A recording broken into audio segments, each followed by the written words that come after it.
ए very good morning students. आज हम करेंगे temperature dependence rate of reaction. और यहाँ पर आपको ये चीज़ सीखनी है, if anything you want to cook it depends upon temperature. जैसे कि अगर आप कोई चीज़ गैस पे बना रहे हो, अगर गैस की फ्लेम सिम है, स्लो है, तो it will take time to cook. अगर ये मीडियम है, it will take less time than the low flame, or when the flame is high, soon it will cook। तो इससे क्या समझ में आया कि जैसे हम फ्लेम को तेज करते हैं तो टेम्परेचर भी ज़्यादा होता है, रिएक्शन फास्ट होती है क्योंकि कुकिंग जल्दी होती है। तो यहाँ पे लिखा हुआ है temperature dependence rate of reaction. And you know that rate of reaction means the change in concentration of a reactant or a product with respect of time, or that always takes place with the respect of temperature। यहाँ पे करने से पहले इसकी खोज की थी Arrhenius ने, और Arrhenius give the equation K is equal to A E raise to the power minus E A upon R T. K जो था rate constant, A E Arrhenius exponential constant, E A activation energy, R gas constant and T is for the temperature variation कि T1 कितना था और T2 कितना था। तो इस चीज़ से लिखाया था उन्होंने इक्वेशन। मगर बेटे जी ध्यान रखना है आपने कि अगर आप कोई काम करते हो, ईच एंड एवरी रिएक्शन और every task require a peak point. एक हद होती है। अगर आप किसी स्टिक को बेंड करेंगे, वो जब तक बेंड होगी, ठीक है ना, और एक टाइम ऐसा आएगा वो स्टिक बेंड नहीं होगी, ब्रेक कर जाएगी, टूट जाएगी। तो इसका मतलब क्या समझे कि जब तक वो ब्रेक नहीं हुई, वो उसका था पोटेंशियल बैरियर, सहन करने की शक्ति। मगर जैसे ही पोटेंशियल बैरियर सहन करने की शक्ति से एनर्जी आपने ज़्यादा बढ़ा दी, वो टूट गई। And for that if any reactant want to react and we want to product, अगर हमें चाहिए तो we required a threshold energy. Threshold energy is the responsible energy or the collective energy of sum of activation and collision energy that is responsible to cross the potential barrier। यानी कि उसकी ताकत को पार करके वो रिजल्ट लाने के लिए सक्षम होती है। तो यहाँ पे आपको मैंने कुछ ग्राफ दिखाए हैं बेटे, तो उन ग्राफ को समझो। अगर ग्राफ समझ में आ गया तो आपकी कहानी आसान हो जाएगी। ये आपका नॉर्मल ग्राफ है और ये आपका है पोटेंशियल बैरियर और ये है आपका टेम्परेचर। ध्यान से देखना जिससे अब गलती ना लगे और समझ में आ जाए बात। ये आपका टेम्परेचर बैरियर है ग्राफ, और ये आपका है पोटेंशियल बैरियर। जब हमने रिएक्टेंट लिया, रिएक्शन स्टार्ट नहीं हुई, तो वो यहाँ पड़ा हुआ है। और जब हमने रिएक्शन को स्टार्ट किया तो ये दिखा रहे हैं बैरियर कि अगर इस लाइन को पार करना है तो आपने इतनी फोर्स लगानी है।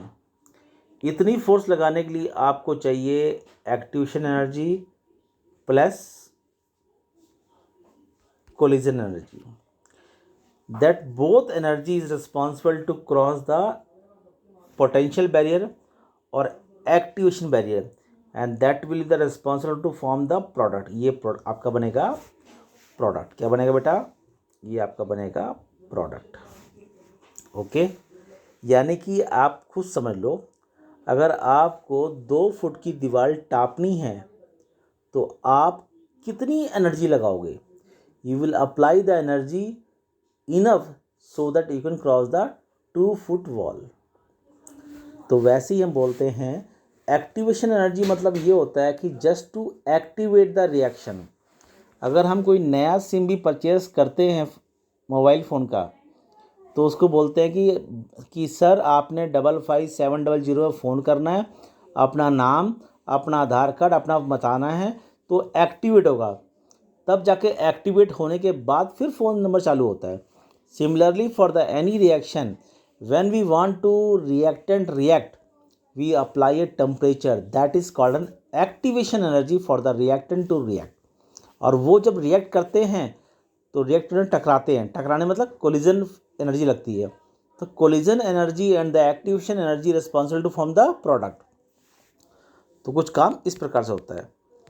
अब सपोज कर लो, लेट टेक्स कि आपने अब इसी ग्राफ को शिफ्ट करके यहाँ ला दिया नेक्स्ट ग्राफ में, और आपने क्या करा यहाँ पे कि आपने टेम्परेचर को नॉर्मल से 10 डिग्री बढ़ा दिया।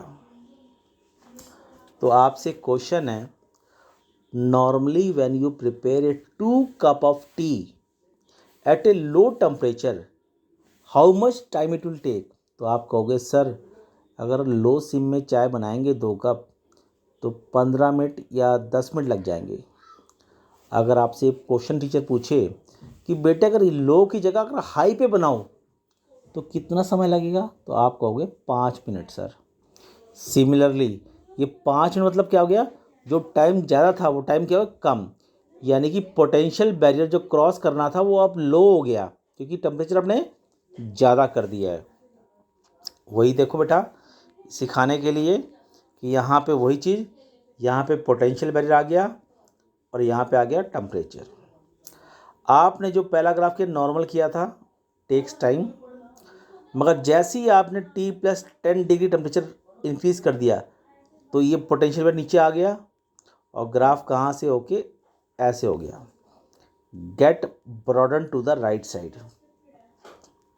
और जो मैं शेड कर रहा हूँ एरिया, तो देखो पूरा एरिया इतना था, पूरा एरिया इतना था ओरिजिनल का, ओके।